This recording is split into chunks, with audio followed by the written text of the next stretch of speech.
I still remember the first time I saw it.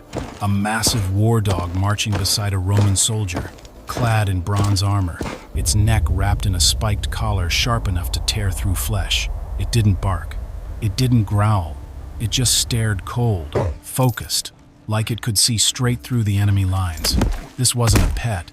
It wasn't a beast. It was a weapon, a living tool, engineered by Rome, not from steel, but from muscle, blood, and controlled instinct. The Romans called them canis pugnax, the combat dog.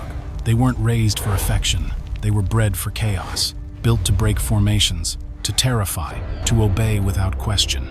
No poetry, no mercy, just purpose. With a single whistle, they unleashed hell, charging like battering rams with teeth. Before Rome ruled the world, it learned how to unleash fear.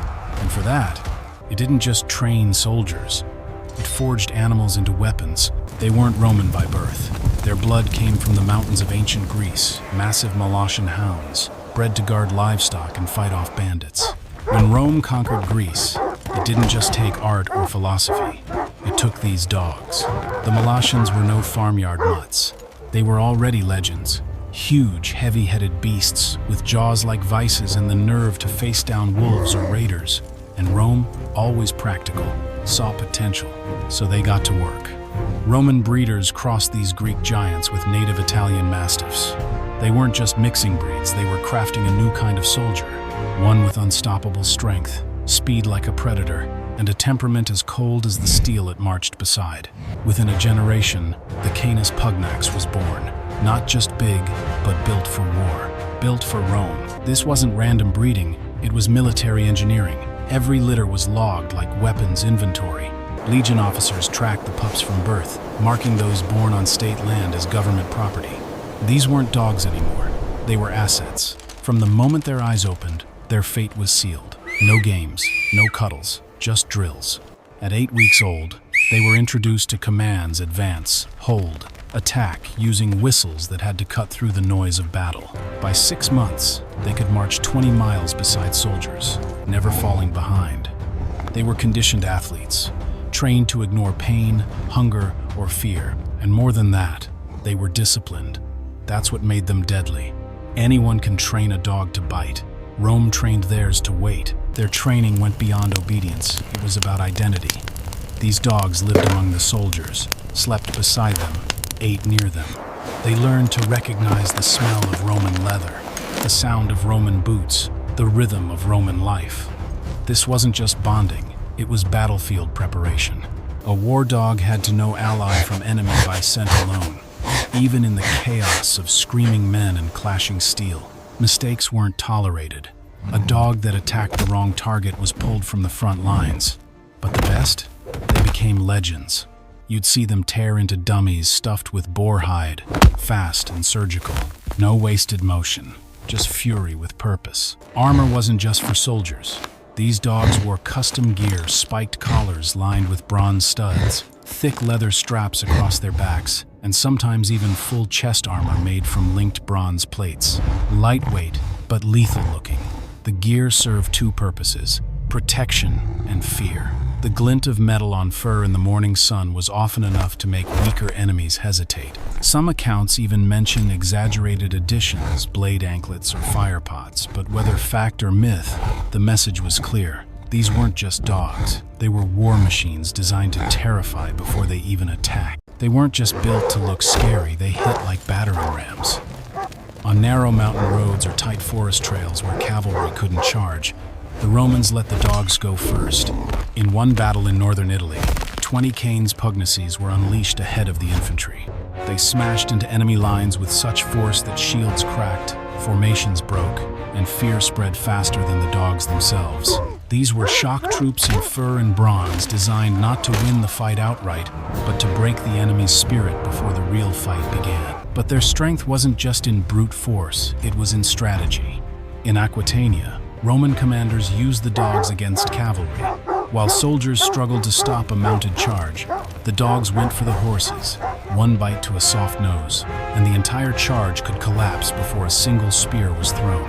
The animals didn't need to kill, they just had to disrupt. Panic spread from horse to rider, from one rider to a whole unit.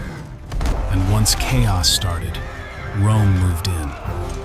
The dogs weren't just fighters, they were tacticians on four legs. In rough terrain, where men couldn't fight, the dogs led the way. During the Sardinian campaign in 231 BCE, Roman troops struggled to track guerrilla fighters hiding in forests and caves. So they sent in the dogs. With noses sharper than any scout's eyes, they flushed rebels from cover, dragged enemies from shadows, and turned hidden strongholds into killing grounds. These weren't just war dogs, they were search units, trackers, and hunters. Wherever soldiers hesitated, the dogs charged forward. For Rome, they made the impossible possible. Sometimes, fear alone wasn't enough, so Rome added fire. Some war dogs, called pyroeri, were trained to carry clay pots filled with burning oil. Just before battle, handlers would light the wick, release the dog, and send it charging into enemy ranks. When the pot shattered, flames burst across shields, legs, and leather armor. It wasn't a common tactic, sources are rare and scattered, but the terror it caused was real. Fire, noise, and pain all at once. Even seasoned warriors broke formation. Rome didn't just fight with steel, it fought with spectacle. When battles ended, their duty didn't. At night, one dog per century patrolled the Roman tent lines. They circled silently, noses twitching, ears alert. If an intruder came too close, the dog would growl low. One warning, ignore it, and the next move was lethal. A precise, trained strike to the femoral artery. These weren't random attacks, they were calculated defenses. The dogs didn't sleep much, but thanks to them, soldiers could. In a world of ambushes and betrayal, these war dogs were the first line of defense and sometimes the last. Even off the battlefield, they served. On long campaigns, the dogs hunted wild game boar, deer, anything to stretch the grain rations. They weren't pampered, they worked. Every part of them, from muscle to instinct, was used for the legion's survival. And in return, the soldiers treated them like fellow comrades, not with softness, but with a quiet, practical respect. These animals weren't pets, but they weren't tools either. They were something in between, trusted, needed, and never taken for granted. When their fighting days were done, the Roman war dogs didn't vanish. Many were retired to farms outside Rome, living out their days in peace. Some were even honored with gravestones, stone slabs carved with images of mastiffs lying beside gladius swords. No fancy words, just silent symbols of service. In a society that worshipped strength and discipline, even animals could earn remembrance if they had bled for the state. Rome didn't waste what it valued, and these dogs had given everything. Their legacy didn't fade with the empire. You can still see it today in the eyes of military dogs, police canines, even family mastiffs, with a quiet, watchful presence. The discipline, the loyalty, the instinct to serve it all traces back to those ancient war dogs. Rome may be ruins now, but its living weapons left behind more than bones. They left behind a blueprint for loyalty under fire. The Canis pugnax wasn't just a creature of war. It was a lesson about control, about fear, and about what happens when instinct is given purpose.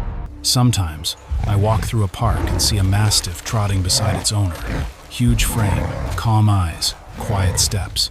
And I wonder, does it know what it carries?